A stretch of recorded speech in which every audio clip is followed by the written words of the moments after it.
Brigid, I know that your heart keeps aching. I just wanna treat you better. I just wanna treat you better. I just wanna treat you better. I just wanna treat you better. I just wanna treat you better. I just wanna treat you better. I want your love, and I want it bad. I just wanna treat you better. I just wanna treat you better. I want your love, and I want it bad. I just wanna treat you better. I just wanna treat you better.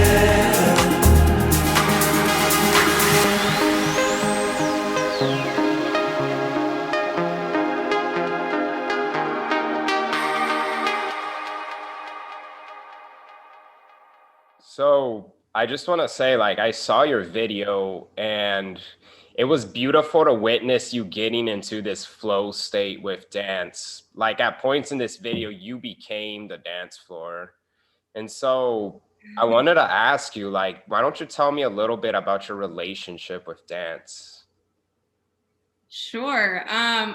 First of all, thank you so much for having me, and thank you for your kind words. That really means a lot. I'm really glad that I was able to share my love for dance through the screen with you, and I'm glad that it read as well.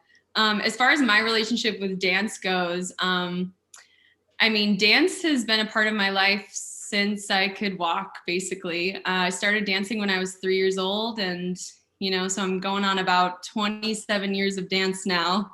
Oh, wow. Not to say my age, but yeah, it's been about 27 years of training in dance, and I continue to train in dance even as an adult and as a professional. But dance really, to me, it has a lot of meaning in my life. On a very simple level, it's a way of physical exercise. I feel great after I dance, even though there's times when, you work really hard in the studio and you feel really sore, but it helps Right. keep me in shape. It really helps with my mental health, and just it's really good for expression, and really being able to show people who you are. And it's also a way for me to connect with other people, not only on stage, but in the process of creation.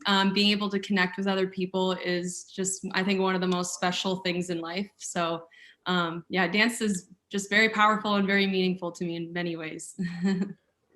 Right. And I very much agree with that. Like, the way you worded that was beautifully put. Is there any particular message you're trying to put out when you dance? Sure. I mean, I think every single time you either are on stage or you are in the process of creating some choreography for a video, or even just posting like a simple video, like on social media. I think the biggest like takeaway with all of that would be just to share kindness and connection, and just love, really. I think just it's a way to express love and connect with other people. I would say for this video in particular, obviously the golden rule was inspiration. And I think the biggest thing for me that I like to show is dance as a way to heal yourself and to be kind to yourself. Mm. So I think that sometimes in this crazy world, we can really forget to be kind, not only to everyone else, but remembering to be kind to ourselves too. And sometimes it's the opposite issue. It's we're really good to ourselves, and we're so focused on who we are all the time that we forget to be kind and to share things with other people. So to kind of put that all together, I think sharing is super important. And that's just what I want to do, is to share a message, and whatever message that may be. It kind of just depends on the concept of the video. So Right.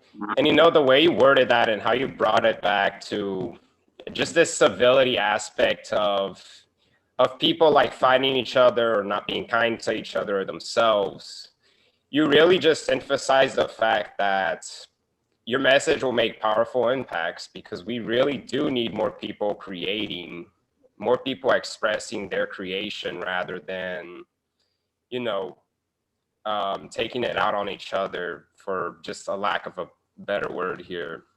You brought up the golden rule, and I wanted to ask you, like, what does the golden rule mean to you? What can you tell me about that? Yeah. So growing up, my I was told the golden rule was treat others the way you want to be treated. But obviously, through Agree, I've read a lot about you guys and how that incorporates civility, kindness, empathy, and respect. And I think that the golden rule is just something to live by. It really is. It is a mantra, it is a motto, it is a vibe to live by. And I think it makes this world a better place. I think we're living in times where there's a lot of conflict and a lot of confusion and, a lot of people hurting. A lot of noise. A lot of noise. Yeah, totally. So I think that I that like to call it noise. I like that. It is a lot of noise. Oh. I'm gonna take that from you. So yeah, just to create better noise, I guess, kinder, more loving noise. I think that's why the golden rule is so important. At the end of the day, like I, just want to share love with other people. I want to be loved, and I want to see the world love more. And I think that that's what the golden rule really stands for, and that's why it's important.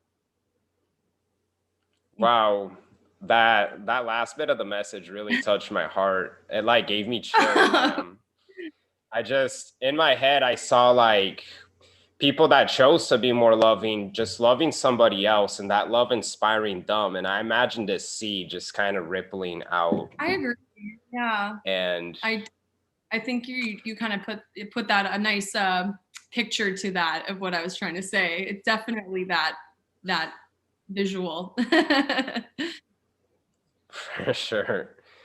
Yeah, that's some awesome stuff. And I'm pretty sure that like you're having an impact on this world every step of the way. I think all we can do is just wake up every day and try. I think if you're not just getting up and doing it, it's like life's just going to kind of slip by and things are going to continue being the way they are being or are. I think in order to change the world, art is super important for that reason too. Preach. Yeah.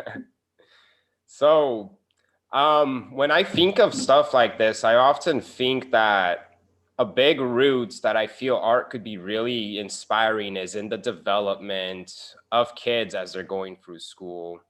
And I want to ask you, like, what if excuse my word jumble, if a student is aspiring to learn this art form, what steps can they take to develop these skills? Totally. What's great about dance is you get to use your body, right? So it doesn't have to be your whole body. It can be your whole body. It can just be like you just kind of like grooving in your seat. So I think it just starts with you trying. So just doing it at home and, seeking out resources. There's a lot of different ways you can learn dance now that was not available when I was a kid. YouTube, social media, paid dance classes online. With the pandemic, it's a little more difficult to be in person learning dance, but I know that it's, starting to flow again. And I would say reach out to other dancers, reach out to other people that are in the community and just ask how you can get involved. And don't be afraid to take it upon yourself to make goals for yourself. So, when you're starting out in dance, be like, hey, I'm going to dance for 30 minutes, 1 day a week. And I do it by myself. And then maybe you have a friend at school that dances and maybe you can be like, hey, do you want to come over and we can kind of like, you can show me some moves or we can, maybe take a class together online. And it's always fun when you have someone else to train with too. And it creates that connection. So I would say set goals for yourself. Seek out resources in your community. and just, you have to do it. You just have to try. And Right. when you first start, and I'm sure you can relate to this too, when you first start anything, it doesn't matter if it's art or school or what it is, you kind of feel a little silly. You feel very humbled by the experience because you're new at it. So you have to remember that you're new, and to be kind to yourself, and to just go for it. I like that. And I resonated a lot with that as a musician and going through that journey myself. Oh, I bet. And often, and I want to ask you this, because often I get asked, like, when I tell people about art, and I think in this aspect of us all tapping more into our creativity, what would you tell somebody if they told you, I'm not good enough to do this art form, I'm not good enough to dance? Because everyone has that essence, I Mhm. believe. What would you tell them? I would ask them questions. I would ask, have you tried? How have you? Challenge them? Yeah, I would just ask them questions. I definitely don't think it's my place as an educator to be like pointing fingers and, you know, making you feel like attacked about it, because I think that's where that place comes from, is you feel insecure about it. So I think for me, I would just ask you questions like, where have you tried? How have you tried? Have you tried different styles? And then kind of lead from there, and just be very encouraging. And just I think it's important to find a mentor. So if you are feeling really insecure about it, find someone who knows a little bit about dance, or knows a lot about dance, or whatever art form you're looking for, and find someone to mentor you and create a relationship with, because I think that that's really important. And I think at points in my life when I did feel really insecure in dance, I didn't feel like I had that support system and that mentorship. Mm, So, just reaching out to people and just being like, hey, this is my goal. This is how I'm feeling about it right now. Can you help me? Ask for help when you need it. right. I think asking for help is a big thing. Because I guess in the West, we view that as a sign of weakness because we're such an independent culture. But to ask for help, like, we need to do things alone and we need community. Like, growth requires both of those two things. And I feel just with all the words you've shared here, you've described all of this like really well. And I'm just happy to have like interviewed with you today. Oh, thank you so much. I totally agree with you, and everything you're saying too. I think as a musician, it doesn't matter what art form you're in. You really experience the same things in all art forms. You experience insecurity, you experience failure, you experience success, you experience breakthroughs. You get to be creative and use your mind, your body, your brain in so many different ways. And I think that we need to remember that even though we feel so separate as individuals, we're all really going through the same things, but just Mm, contexts. So the biggest thing, like you said, is we're living in such an individualistic society where we're told that we have to be in charge. We have to do this. We have to make this much money. We have to make this art. We have to get through school. We have to be successful at everything. We don't. And we're allowed to ask for help when we need it. And remember that. I think you just need to be empowered and feel empowered. well put. Take Well put. That was beautiful, fam.